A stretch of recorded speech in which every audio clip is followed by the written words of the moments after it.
अगर मैं कहूँ कि क्लास 12 की मुश्किल डेफिनेशंस को बिना रटे अपनी भाषा में समझकर आसानी से याद किया जा सकता है, तो क्योंकि जो चीज़ हमें अपनी भाषा में समझ आती है उसे याद करना बहुत आसान हो जाता है। तो आज हम यही ट्रिक इस्तेमाल करेंगे। पहले अपनी भाषा में समझेंगे, फिर उसे आसान इंग्लिश में ट्रांसलेट करेंगे और एग्जाम में लिखेंगे। तो चलिए देखते हैं बिना रटे डेफिनेशन कैसे याद होती है। Let's start. सबसे पहले समझते हैं सॉलिड। सॉलिड मैटर की वह स्टेट है जिसमें कॉन्स्टिट्यूएंट पार्टिकल्स क्लोजली पैक्ड होते हैं और उनके बीच स्ट्रॉन्ग इंटरमॉलिक्यूलर फोर्सेस होते हैं। इसलिए सॉलिड का डेफिनेट शेप और डेफिनेट वॉल्यूम होता है। Question, define solid. A solid is a state of matter in which the constituent particles are closely packed and held together by strong intermolecular forces, and it has a definite shape and definite volume. अब आता है crystalline solid.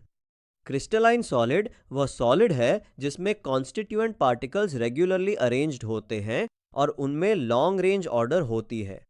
Question, define crystalline solid. A crystalline solid is a solid in which the constituent particles are regularly arranged and have long range order. अब crystalline solid का opposite है amorphous solid. Amorphous solid वह solid है जिसमें constituent particles regularly arranged नहीं होते और उनमें long range order नहीं होती। Question, define amorphous solid.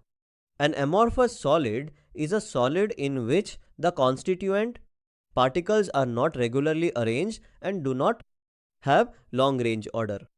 अब समझते हैं अनिसोट्रोपी। अनिसोट्रोपी वह प्रॉपर्टी है जिसमें क्रिस्टलाइन सॉलिड की फिजिकल प्रॉपर्टीज अलग अलग डायरेक्शंस में अलग होती हैं। Question, define anisotropy. Anisotropy is the property of a crystalline solid in which its physical properties are different in different directions. अब अनिसोट्रॉपी का ऑपोजिट है isotropy.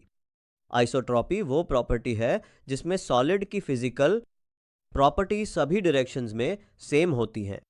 Question, define isotropy. Esotropy is the property of a solid in which its physical properties are same in all directions. Unit cell. Unit cell crystal lattice की सबसे छोटी repeating unit होती है जो repeat होकर पूरा crystal बनाती है। Question, define unit cell. A unit cell is the smallest repeating unit of a crystal lattice which forms the entire crystal on repetition. Coordination number. Coordination number किसी particle के सबसे पास वाले नेबरिंग पार्टिकल्स की संख्या होती है। Question, define coordination number. Coordination number is the number of nearest particle surrounding a particle in a crystal. अब आता है शॉटकी डिफेक्ट।